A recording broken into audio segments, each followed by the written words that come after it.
This podcast is sponsored by nobody. Yo, dudes, this is Tony Hudson, Denise in Just One of the Guys, and Sarah in Leatherface, Texas Chainsaw Massacre 3, and you're listening to Tommy Throwback Kovac on Splat from the Past. I'd rather go to the phone book and pick a name at random. Hey dudes, welcome to Splat from the Past, the only 80s themed horror sci-fi show where things can get totally radical. Now, I am so friggin' excited for today's guest because I will be talking to Kim Norwitz.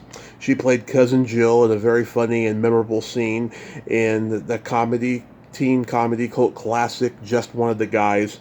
I am so friggin' excited about that because, as you know, it's one of my favorite teen movies of all time. I've interviewed 9 people from it, and I cannot wait.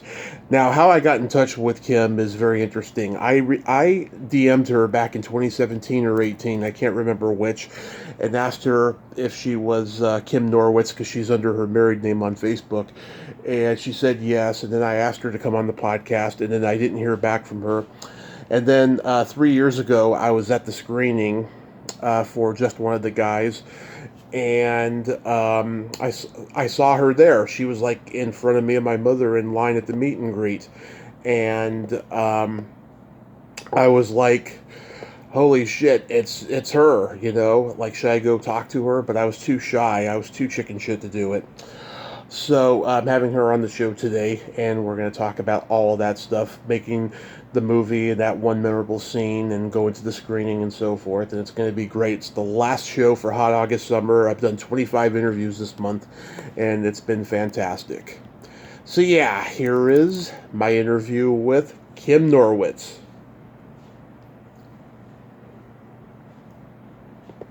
Hello? Hey Kim, welcome to the show. How are you today? I'm okay. How are you, Tommy? I am fantastic. I can't tell you how much this means to me. Thank you so much for being brave today and coming on. I'm feeling especially brave. Oh, that is so wonderful. Thank you so much. So, going back in Oh my gosh. So yes. Going back in time, how old were you in Just One of the Guys? I think I was probably a sophomore, so I was probably like 14 or so. Yeah, I figured you had to be a little bit older playing younger in the movie because there's no way you had to have been 11 or 12 at 6th grade, you know? Yeah, and I looked like a baby. I looked like a 6th grader in high school, so it was perfect in that way. I looked like I was 10 when I was 5, so I exactly know what you're talking about. Yeah, I was a very late bloomer. Yeah, so had you been doing school plays or community theater in Arizona before that? Yeah, so I had danced and acted since I was like 5 in mostly community theater and in high school. I also had an agent, actually, but didn't book anything. But so actually when I got the job, it wasn't through my agent. So that was kind of a funny thing that they had to kind of make an agreement that, you know, where I could do it. But yeah, I loved acting. So it was definitely a dream of mine at the time. Yeah. So you were a ham growing up and you just loved, watching the movies and like, you wanted to be like, whoever you grew up watching? Pretty much. I wanted to be like a dancer on Broadway or an actress. So yes, that was what I was thinking at the time. Wow. So you grew up in Scottsdale? Mm-hmm. Yeah. Moved there when I was like 4 and lived there till I graduated high school. Yeah, back in 2007, I lived in Glendale for 3 months, and I had to leave. It was hot, 120 degrees. Mm-hmm. Sounds about right. I know, it's crazy. We just went back there this summer, and I was like, I can't believe I lived here. It was nuts. Yeah, one thing I remember is that I lived in walking distance of Arizona State University, and I remember going and thinking to myself, like, God, why couldn't I be closer to the University of Arizona? Because that's where Revenge of the Nerds was filmed. Oh, was it? Oh, I didn't know that. Oh, yes. I've talked to actors who are actually going to college there. That's how they got in the movie. Yeah. Oh, very funny. Okay. Yeah, we they actually got the actors from my high school. So I think that's how I got the job, actually. They, like, acting teachers sent a few kids to audition. And then all the extras were kids at my high school, too. It was pretty funny. Yeah, was Anthony Galb there? I don't know. Who's Anthony Galb? He plays that nerdy kid Ralph in the movie. I don't know. There was another girl, the date for Billy, and she was from my high school, so she might have been through an agent. I'm not sure. Mm-hmm. But all the extras were from my high school. Nobody else that had a speaking part was from my high school. I see. So you just went in and auditioned for Lisa? Yep. Went in an audition in a hotel for Lisa. And I forgot who. I don't even know if I read with anybody besides her. And she looked at my resume, and we both played the Scarecrow in The Wizard of Oz. So it was an immediate connection, I guess. I mean, I was like, I left there thinking nothing was going to happen. And she was great. And so I left like, okay, I'm never going to hear from them. And then a few months later, I think, I got a call to have a call back to have some producers look me over. Mm-hmm. And that's literally what it was. Like, I went in, they literally like looked me over, had me turn around like you're like a piece of meat or something. It was very strange. That's and then creepy. again, I didn't expect anything, but then I got the call. So wow, that's what happened. Yeah. So you had a good hotel audition experience then. Yes, as opposed to many, that we hear about. So no, Lisa was very cool. Yeah, I mean, she's got that Brooklyn non-fool suffering demeanor, but she's got a sweet, playful side to her as well. Yeah, for sure. And I'm like, my family's all from back east, and it's been fun, like, reconnecting with Joyce. Like, we just have kind of similar Jewish East Coast background, so yeah, pretty fun. I just love her. So what did your parents think of the script? That's a great question. Honestly, my parents are pretty free. Like, they own a bookstore, and they let me read whatever the hell I wanted. Mm-hmm. And so they never said anything about it, but that's really funny. Like, as a parent now of two teen girls, I'd be like, But, I mean, the good thing is I didn't do anything inappropriate, so that's good. But, that was never a topic of conversation. Okay, good. Yeah, I in my family, we're not easily offended by any means. So, we love this movie so much. I was 3 in the summer of 1986 when it hit HBO, and it became like our go-to movie staple of our dysfunctional white trash home for years and years. Yeah. I can't believe that. I can't believe people look at that movie and like laugh. I don't know. It's just funny that it's still as much of a, I guess, cult classic as it is. Well, because it was just, Dennis Feldman and Jeff Franklin wrote a brilliant script, and Lisa hired the best actors to read those lines. Like, I can't imagine anybody else in those parts at all. They were all perfectly timed, Yeah. Pretty cool. I haven't had my daughters watch the movie yet, but, I'm open to it. They're old enough, I think. Yeah, I would definitely get them to watch it because it still holds up. Now, people who watch the movie, either for the first time or the 1,000,000th time, get hysterical because Rick is being paired up with Sandy's cousin, who allegedly has Joan Collins' eyes and Christy Brinkley's teeth. But then the juxtaposition of Jill being like 12 years old pulls the rug out from the audience when the camera pans from the lower cave of the fire to the four of you toasting a cheers, and you have that hilarious line, "I swear, 6th grade is so bogus, it's a joke." Yeah, and you say it with this adorable Cindy Brady lisp, and a little bit, just a little bit. But that's all good, yeah. Yeah, but the whole joke is it's tastefully done, and it's hilarious. And I seriously think that if a male director had been making this movie, there probably would have been a joke later suggesting that Rick did something inappropriate with her. Oh, interesting, I think right? so. Yeah, in that Yeah. time frame, I think it could have happened, but it was tastefully done, and I think that Lisa handled it very well. And he had that great line. If I had been in the sixth grade, I think I would have had a big night. Yeah, and then he was like, "Hey Jill, you want to like what did he say? You animal, you, because I asked to take a walk." Yeah. Um, there was a lot more lines, of course, but there were. I was just lucky to like still be on the screen because I know a lot of people had, much bigger parts. That's the deal with movie making, right? You never know Right. what's going to show up. So I know like Clayton's mom had a much bigger part, and she wasn't really shown hardly at all. So I was lucky to have anything there. So it was pretty fun. Yeah. So you didn't have any other scenes or anything?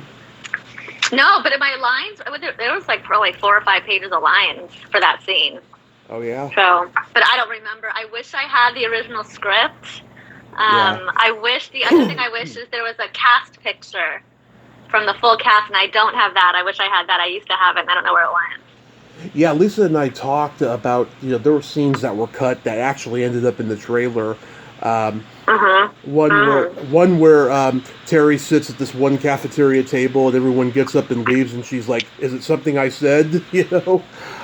And then another one where Terry and Denise are in the prom limo talking, and stuff like that. I wish that footage would resurface though. Yeah, it'd be fun to see the original script because I don't know what I did with all those things. Actually, I don't even know if you're allowed to take them, but it was definitely a lot longer than it ended up. Yeah. So like, have you been back to that cave since? I just drove by it actually when I was with my girls this summer. Oh yeah. So yeah, and I was like, just let them know, hey, they literally have no idea about this movie. They forget that I'm in it. So I was like, hey, that's where I filmed part of the movie. They're like, yeah, totally unimpressed. Yeah. Was it dark and stinky in there? No, it was during like dawn, and it was no, it was like around like 4 o'clock or something like that. Yeah, and it was nice, and I think we had some stand-ins for Joyce or Sherilyn, I'm not sure. But no, so we had to hike up it. They took pictures. Oh yeah, because those were actual photos of us like climbing up, so that's in there. But then they also had like a fake version of the whole thing when we actually said the lines. It was Lizzie Buckingham's Trouble really playing? Oh, I have no idea. Oh, that was probably just... I don't think so. that was added later, probably. I'm sure that was added later, but it was actually us walking up, and we got in there, but the filming was actually done on the set. Nice. Yeah, Joyce told me Sherilyn wouldn't stop tickling her. Oh, during that scene? Yeah. Yeah. Was there like a rap party or anything you went to? There were rehearsals, and I think there was a rap party, and there were I spent time with, like, we went to dinner together, and I think there was a rap party that I showed up at. I was really lucky because we had quite a few rehearsals, so I got to know Sherilyn pretty well. Everyone was so kind to me, which I was really surprised by. I was this little girl from Scottsdale who didn't know anything. So, so Sherilyn hung out with me and was super sweet, and Billy Zabka came up to me and was just like introduced himself, like I didn't know who he was or something, and was like, "Oh, what's your name?" and super nice. And then I spent a lot of time with Clayton too. I didn't spend any time with Joyce. Literally, the first time I really had a conversation with her was at that 35th anniversary premiere thing. But yes. So I forgot the question, but they were. Oh, but we spent a good amount of time together, and I remember the kids from my high school, were extras, so they were like nowhere to be seen and didn't have any access. But I felt really lucky to have such good quality time with them. Yeah. Was there a screening that you went to? We would see the dailies. There was no screening that we went to, but we'd watch the dailies.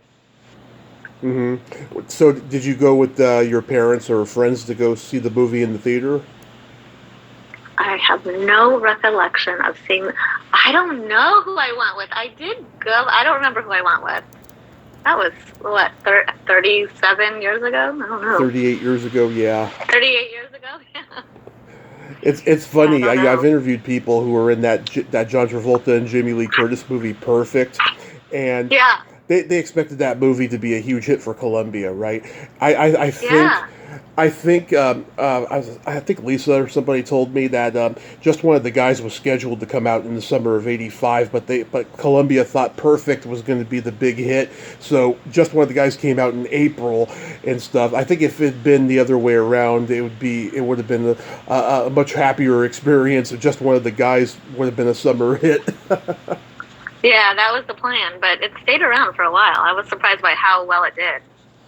Yeah, I mean, in the 80s and 90s, it was on HBO all the time, and it Yep. eventually made its way to Comedy Central, and for like 20 years, both this movie was on both those channels. You must have got some major residuals. I don't know about major, but I got little tiny things for, yeah. I still do. I mean, it's like, at this point, it's like cents, but yep, I do.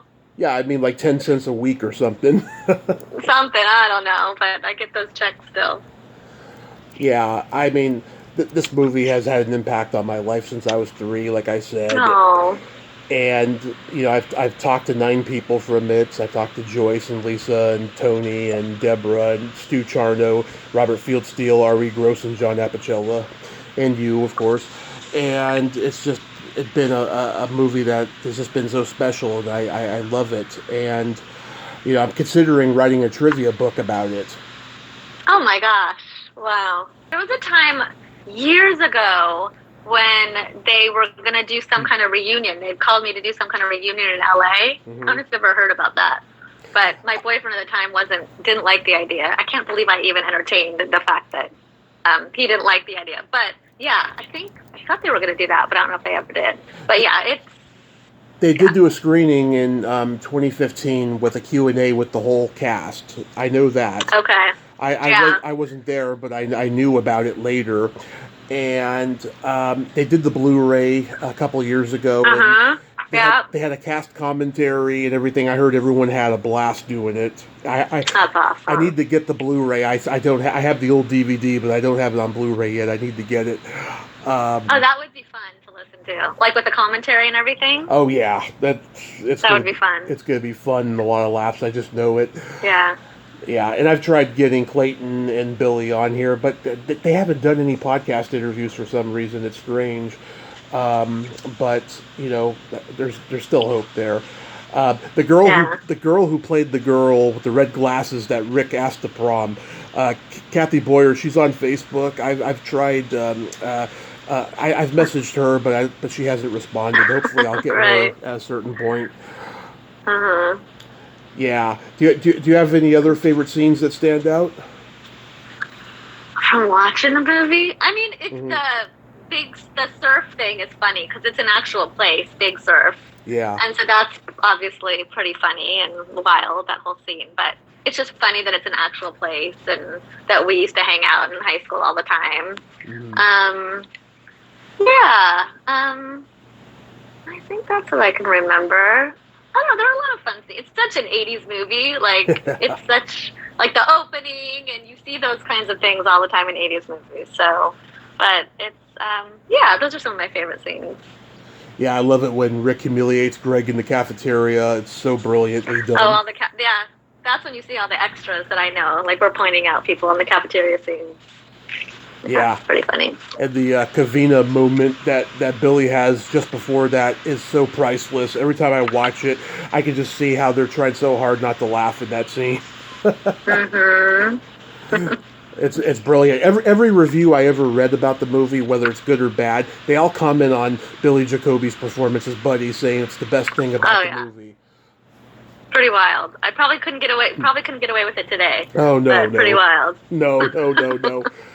At Lisa, she told Columbia, she said, "This guy's the next Bill Murray." Yeah, I know. I'm surprised he's not doing more stuff.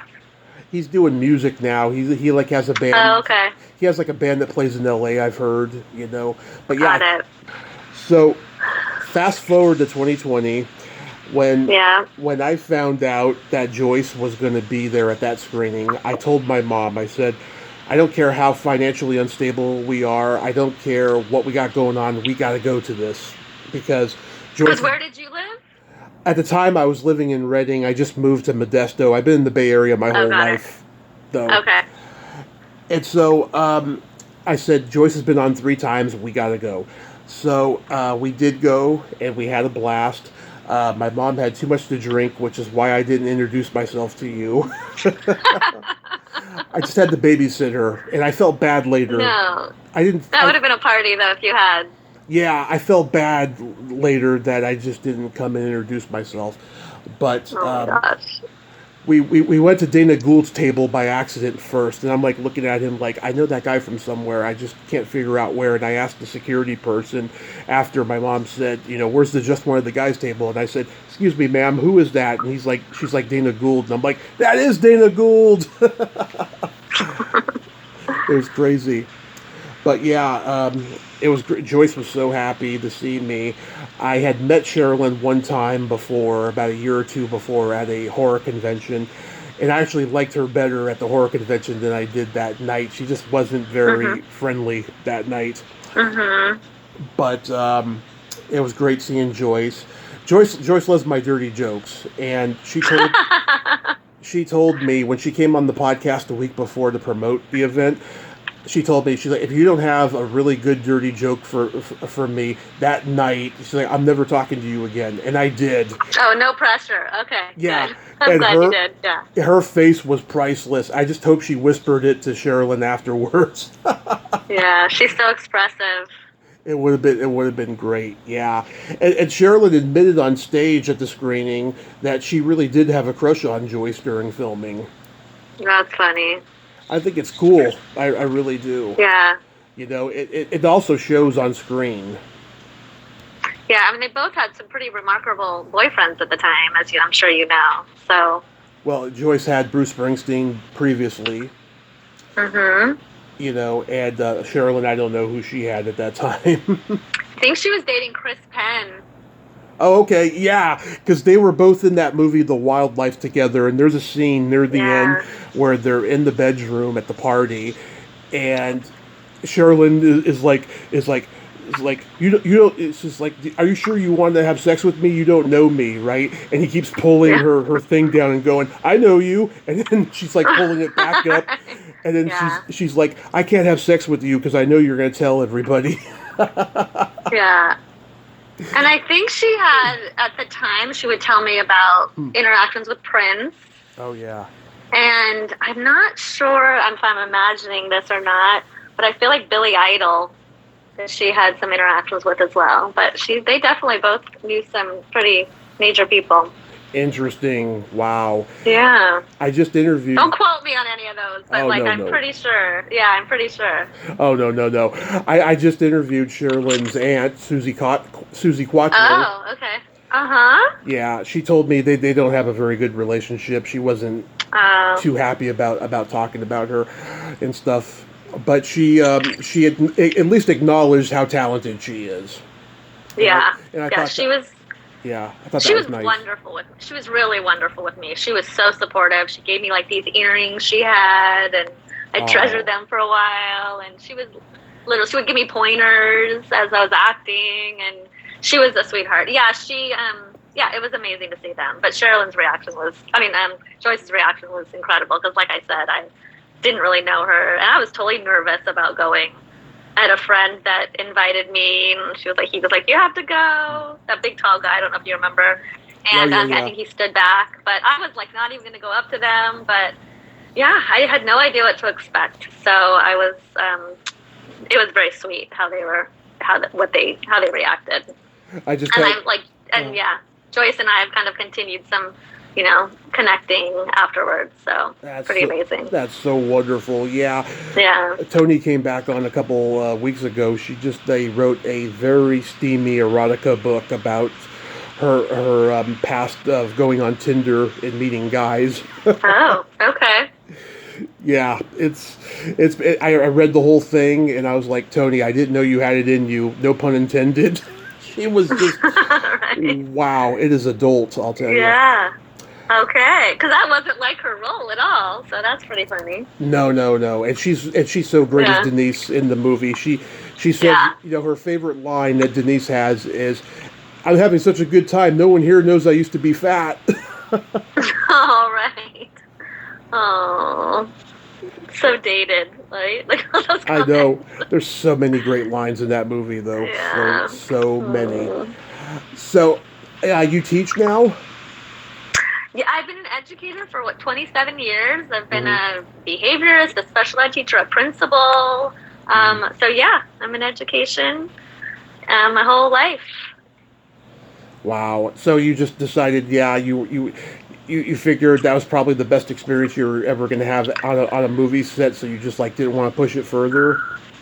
No, I mean I'm this like incredibly practical human being, and I probably should have allowed myself more kind of risk-taking behaviors. But I was like, I think at 13, I read this book that about this woman that turned the life around of a very abused child, and was like, that's what I want to do.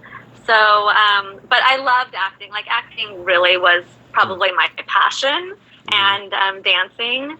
So, not that I live with regrets, but I probably could have pushed it a lot more. But I didn't. I didn't do a lot after that. I never tried out for anything again. I did theater through high school. I was an honor thespian, but I didn't push it. But it was an amazing experience, and probably should have kept. I did dance for a while longer. And performed. I love performing. So, but no, I've been in education all my life. Oh, were you doing like tap and ballet and all that? Jazz mostly. Like again, I wanted to be a Broadway dancer, but jazz, did some tap, did some ballet. Yep. My daughter actually is a big dancer, much better than I ever was. They expect so much from dancers now, so I get to be a dance mom now. That's kind of fun. Oh, that's wonderful. Yeah. Yeah. What's the key to a long and successful marriage? Oh gosh, 25 years we've been married. Wow, just absolute commitment through the low times and the high times. Having fun together, finding time to spend together. Of course, communication. Yeah, it's a ride. It's a journey for sure. Yeah, I remember Dick Cavett asked Robert Mitchum that question, and he said deviousness. Yeah, I mean, you definitely have to be married to your best friend in order for it to last, I feel like. But it's good to have your separate lives, too. I mean, I think as you get older, you have some, have your own interests, and we definitely have our own passions. So we've been together for 28 years now, so that's wonderful. Sounds pretty stable. God bless you, too. Thank you. What brought you to California? So I was in Arizona where I met him, and he got a job with Disney for a bit. So I moved and started teaching in Long Beach while he was working in Burbank. And then I went to college in California, towards one of the Claremont colleges originally, and had some friends in the Bay Area, and I just loved it. So after he had an opportunity to transfer up north, and I showed him the Bay Area, and we just fell in love with it. So I'm here because we just love the Bay Area. Yeah, I just moved to Modesto June 1st. Probably gonna be here until next June. We'll see where the journey takes us. Me, my mom, my brother, and my nephew. We're all in the same place. And, And I'm happy because I'm close to the Bay Area. I can go see friends. I can go to events. There was nothing up in Redding. It was just so boring up there. Yeah, I bet. No, there's so much here. It's hard to leave once you're here. I just went to Arizona. I'm like, yeah, I'm not going back. It's just, there's so much here. The weather's great. I know we have our problems, but I can't think of a better place to live. Yeah, I mean, I fell down the Grand Canyon and fractured my kneecap. Shut up. Are you serious? Yeah, oh I was walking from, I was in walking distance to the Arrowhead Mall in Arizona. Okay. So I see a huge flow of traffic of cars, so I couldn't cross the way to the other side. And so I was like, you know what, I'm going to shortcut it going down the canyon. And I fell. I felt like MacGyver, by the way. I was like climbing up these freaking huge rocks, and then next thing you know, I fall. And even though I fractured my kneecap, I didn't need medical attention. It took about a good year and a half before it healed, but it hurt. Wow. How far did you fall? It wasn't too far, because if it was too far, it would have killed me. I'm guessing. I was gonna say the Grand Canyon's, you can fall pretty damn far. I'm guessing about 20 feet or something. Wow. Oh my gosh, Tommy, you've been kind of through it, haven't you? I have, and I was 23 and a half at the time, and, I could never do something like that now with the metal in my leg from my car crash. I mean, I could never do that again. It was the same leg, too, ironically. Jeez, bionic man. It was crazy. It really was. So, real quick, we got to play my secret silly game. Okay. This is a series of silly slumber party questions. No win or lose. It's just pure fun. All right. And how the game works is I ask you the question, you answer it, then you ask me that exact same question and I answer it. And feel free to comment on the answers because they might be funny. Okay, I'm nervous, Tommy. Let's go. Okay, this is innocuous fun. All right. Kim, are you ticklish? A little bit.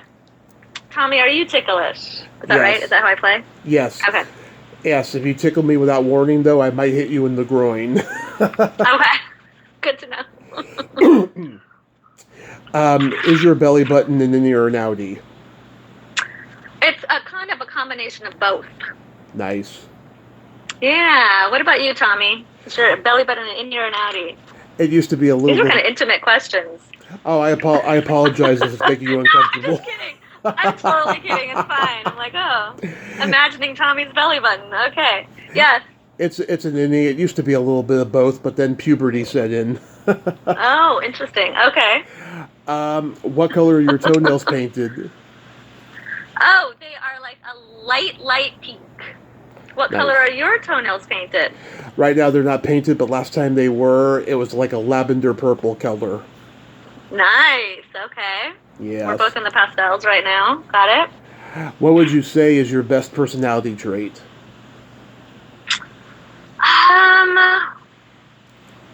I am...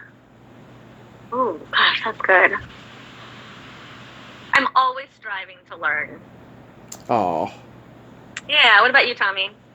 I have empathy and I have no filter. Great. Perfect. I'm a Gemini. What can I say? I'm a Libra. Very balanced. So. Oh yeah. Geminis and Libras get along very well. Okay. And then my favorite question, is there a stinky smell that just makes you gag? Oh, God. Yes, microwave chicken. Oh. That's awful. I don't eat meat. I don't eat meat anyway, so it's even worse when it's microwaved. What about you? Any stinky smell that's just awful? Either farts or feet. Farts or feet. Yeah. That makes sense to me. Oh, those were fun, actually. I was worried, but those were fun. Oh, thank you. I don't know why you were sweating, because I would. I know, I was nervous. I would never want to embarrass you. Never want to embarrass you. Oh, you're so sweet, Tommy. I know I've avoided this for a while. So thank you for making it easy. Yes, Kim, this has been such a tremendous honor, and I have to tell you, you grew up to be so pretty, and you sound exactly the same as you did in the movie, which is so adorable. Aww. And I'm going to go cry later because dreams really do come true. So thank you for coming on. Oh my God, please, Tommy. You're so sweet. Thank you so much. This is actually a lot of fun. Thank you. You have a great rest of your day and be safe out there. All right, same. Take care. Thank you. Bye-bye. Bye. Well, there you have it.